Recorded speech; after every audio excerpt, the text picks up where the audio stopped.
Good morning, everyone. This is Jeffy Kennedy, author of Epic Fantasy Romance. I'm here with my first cup of coffee. Ah, delightful. Today is Monday, June 10th, and I am back in the saddle, back home from Nebula Conference. I got home last night. Got home a little bit late. We had kind of a funny thing. I had a direct flight this time from Burbank to Albuquerque and was feeling snazzy about that. And of course, best laid plans. We were on approach to Albuquerque. We were actually on descent. We were going to be on the ground in like 5 minutes. And then the plane pulled up and turned around and started going the other way. And like you could see on flight tracker, it's like, we're not circling, we're going the other direction. And finally, the pilot comes on and says that there was a microburst. There were thunderstorms in the area, that there was a microburst right over the airport right as we were about to land, and that we didn't have enough fuel to circle to wait for that to move on. So they were sending us to Phoenix, where we would land, refuel, and come back. Amazingly, they only had to take one person off the plane to refigure her connections. It's one of the things I love about Southwest is they immediately start looking at reaccommodating you. And yeah, so they pulled her off, and then the rest of us went back to Albuquerque and ended up landing about 7:15, 7:30, maybe even later. Let's see, because it looked like it was going to be quicker, and then it was, let's see. No, it was 7:15. It just took me a while to get home. Took a while for us to deplane, took a while for the bags to come off. A while, and it was raining really hard all the way home. It's still raining here. Uh, but so it goes. I got home fine. I'm here. Nebula Conference was amazing. If you are on video, you will see I'm wearing my light up flower garland that we had for the Nebula Awards banquet and ceremony. Everybody was wearing them, and it was so great. Our executive director, Kate Baker, wasn't able to be there, which was really sad. I was really sorry that she wasn't there. But yeah, she arranged for us to have these things on her Amazon gift card and sent them. And so, yeah, it was a lovely thing. Nebula Conference. What can I tell you all? It was perfect. It was incandescent. It was great. The hotel venue that Kat Brem, writer and volunteer, arranged for us in Pasadena was great. It was the Westin. It was the perfect size, and just really so comfortable. The staff was amazing. The outdoor spaces were amazing. uh, just and the company, the people that came were awesome. For some people, it was their first Nebula. Some it was their first writers conference, all told. And the programming was great. We had some good times on panels. There was this wonderful outdoor restaurant and bar where it made it very easy to see people, and you could just sit down and join people easily. I love a space that encourages that kind of conversation at conferences. I spent the whole time having really wonderful conversations with people. And for me, that is why I go to a conference like that. I maybe go to some of the programming, but mostly I want to be able to have those organic in person conversations that just don't happen any other way. Um, and ended up coming up with some interesting things, ideas for the future that, like completely unplanned, because I ended up like sitting down with a couple people and we started talking about things. I got to hang out with Sarah Gailey, who was our Toastmaster, and I've known Sarah before and said hello to them before, but Sarah turns out, I mean, no surprise there, but to be just an awesome and interesting person. And I love this. Sarah was a huge advocate for the fourth Hunger Games book, Ballad of Songbirds and Snakes, and I bought it on their recommendation, and which they made a compelling argument for why it's amazing. We had an in-depth conversation about Twilight. A few of us were talking about, on one of the panels I was on, someone went off on a rant on Twilight, And I won't go into, I mean, it was the standard rant. I hate Bella. I wanted Bella to die. Um, but so uh, afterwards, I was having lunch with a couple of friends with Bella Roth. That was her first Nebula conference, and Kat Brem. And we were talking about Twilight, and Zabe Elor had been sitting nearby and came over and said, I have to crash this conversation because I agree. And I love that kind of serendipity. It was it was amazing. It was a terrific time. Um, Charlie Jane Anders walked by and told me that I am the only Kennedy that they ever want for president, which was adorable. I had people were so good to me at this conference. I had a lot of good friends there who were so supportive about my life and things I've been going through and saying good things to me, but then also people being so appreciative about what I'm doing for SIFWA and what the organization is doing. And it was just, I mean, I came away, this maybe sounds a little much, but I came away feeling very loved and appreciated. And that's a lot to ask for. I mean, to get from a conference, right? You don't always get that. Um, a couple of things. I told this story on Threads, which is funny because, on Threads you connect the things. And I know I've been salty about Threads lately. I put this story on Threads because I was still smiling about it the next morning. And it's unreal, people. It's like one of the, I don't know, mini threads. One of the posts is up to over like 4,000 likes. Uh, so does that count as viral? It kind of feels viral-ish.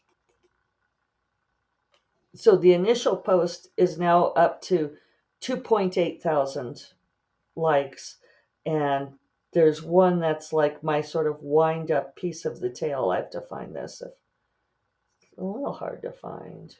Oh, it's up to 4.2 thousand. Uh, did not expect. So I will tell you all this story in case you are not on Threads, and who can blame you. But so after the finalists awards reception, so we did several receptions. We had a volunteer reception, which was great. Um, I'm patting myself on the back a little bit because of a few of the things that I've been pushing for have come to fruition with this conference.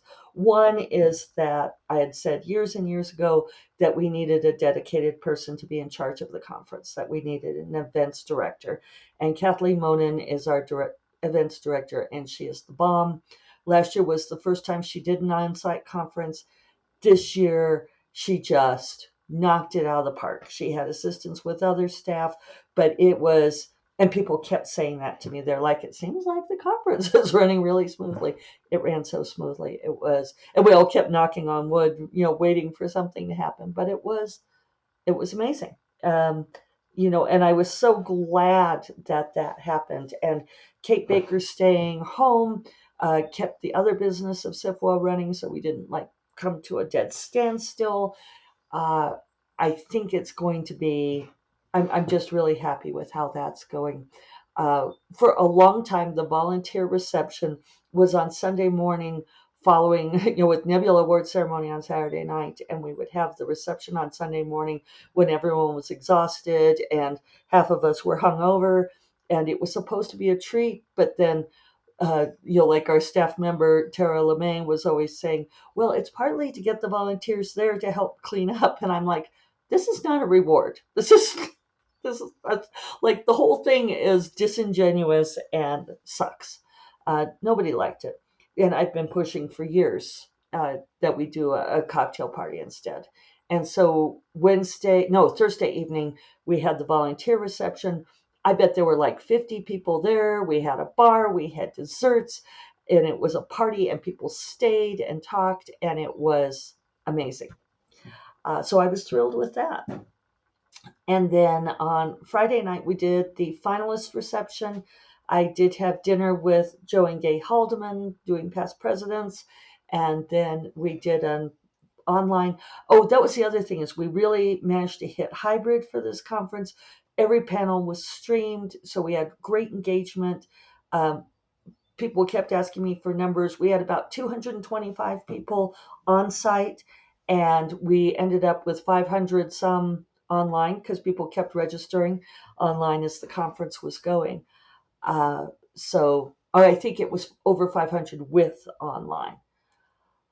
Um, yeah, so finalist reception, we streamed that. We had people who were not there come in and like get to at least have their picture with me and screenshot wise with their certificate. And then I stayed up talking with friends, and we were in this outdoor bar where there was a fire table. And I mean, I think a lot of you know me. I love a fire table. And so we were sitting by the fire table having drinks, and there was this group of young people, sort of like a little ways over, and they seemed to be like clearly with a wedding, right? Roughly equal number of guys and gals, and wearing their suit jackets and their pretty dresses, and they were having a good time. And I mean, we were all, celebrating in the bar, having a good time, and they were not obnoxious. They were over there, you know, doing their thing. And I went in to go to bed like a responsible human being, and I was riding up, got in the elevator to go up to my room by myself. This is the story I told on Threads. And, sort of as the doors were closing, I saw a guy come into view, so I held the door. And about 10 of these guys, I don't know if it was that many, but a bunch of these guys piled onto the elevator. And there I am in my heels and my party dress, but they're still all towering over me. And they're all like, I don't know, late 20s, maybe mid late 20s. And they're all tuned up and having a great time. And they look at me, and I'm wearing my lanyard. And one says, "Are you with the conference?" And I said, "Yes." And another says, "Are you a writer?" And I said, "Yes." And they're like, "What do you write? What should we read? Which of your books should we read?" And another says, "Well, are you going to be at the awards ceremony?" And I said, "Well, yeah, the awards ceremony tonight. I'll be one of the people presiding because I'm actually the president of the Science Fiction and Fantasy Writers Association." And they're all like, "Oh, that's so cool. That's so great."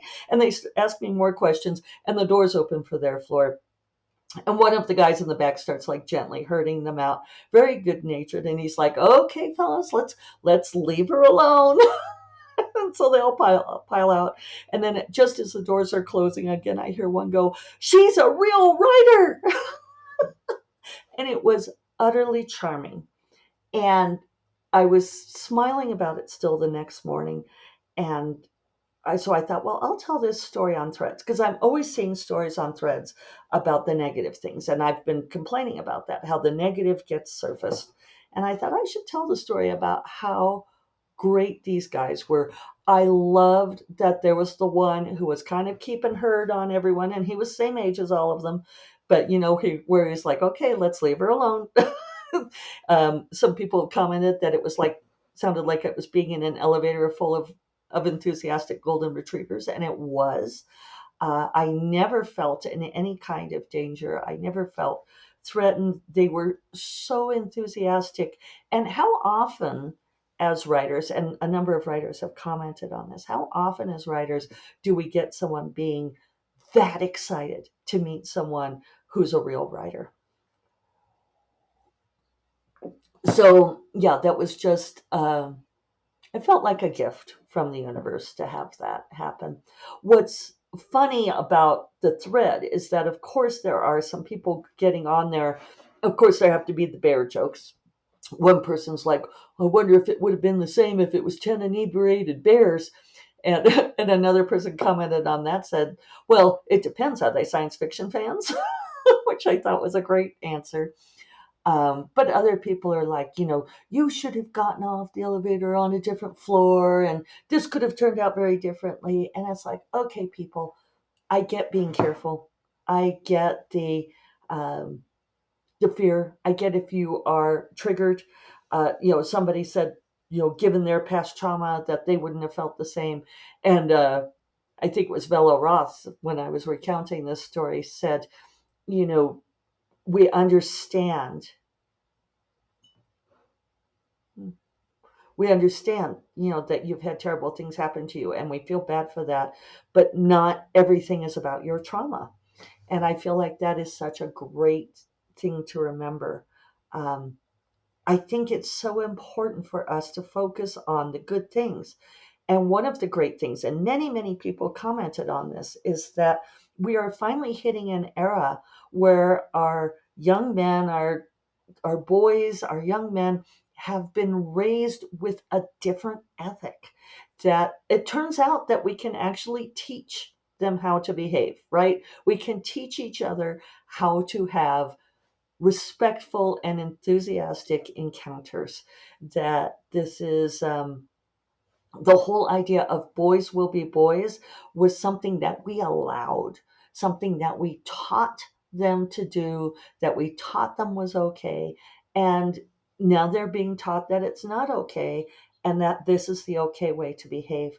And it was, it's so hopeful. I mean, I understand that there are problems yet to be solved, but this tendency, when we say, hey, look at this, these great things we're doing, we're forgiving student loans and, wonderful things like that. And someone has to chime in and say, yes, but it's not enough. We have to remember, we have to keep fighting. And it's like, can we celebrate the wins? Let's celebrate the wins, people. And you all know that I am a celebrate the wins, choose the happy kind of person. And this was so happy making. Uh, and then coming to the Nebula Awards ceremony itself, it was phenomenal. Kate Ristaw and her team put together an amazing script, an amazing ceremony. Sarah Gailey was a fantastic Toastmaster. Everything was on theme.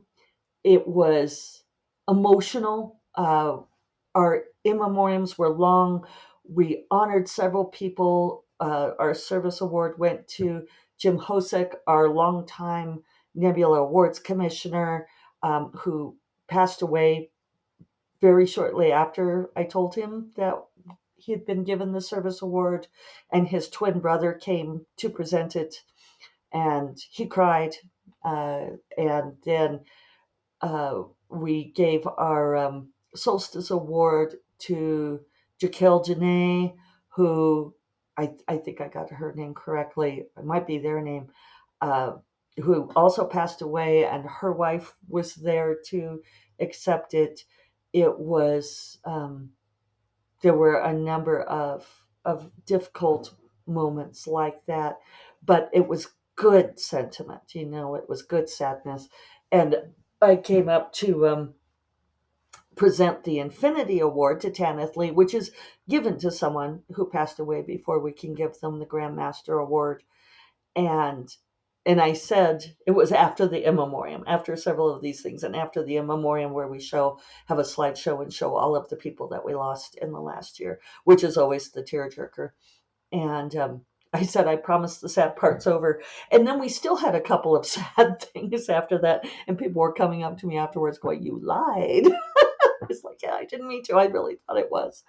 And Kate Ristoff said that as soon as I said that, because she was, like at the back running the tech, and she was like, no, because she knew what was coming with some of the, some of the acceptances were pre-recorded and so forth, which is so great that we can do that.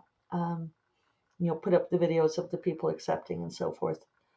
So, yeah, it was just a phenomenal weekend. I wouldn't change a thing. So now I am back. I'm getting to work. I got an email just a bit ago from Deanna who is my editor Allie's assistant, and she said that editor Allie gave birth to a healthy baby. Congratulations, Allie. So this explains why I've not yet gotten my inline edits, but Deanna says that she'll be in touch with me later today on those. So cross our fingers, maybe I'll actually have those notes. Because we do have to do that. So, yeah, I hope that you all had a good time. Come to Nebula Conference next year. And I will talk to you all on Friday. You all take care. Bye bye.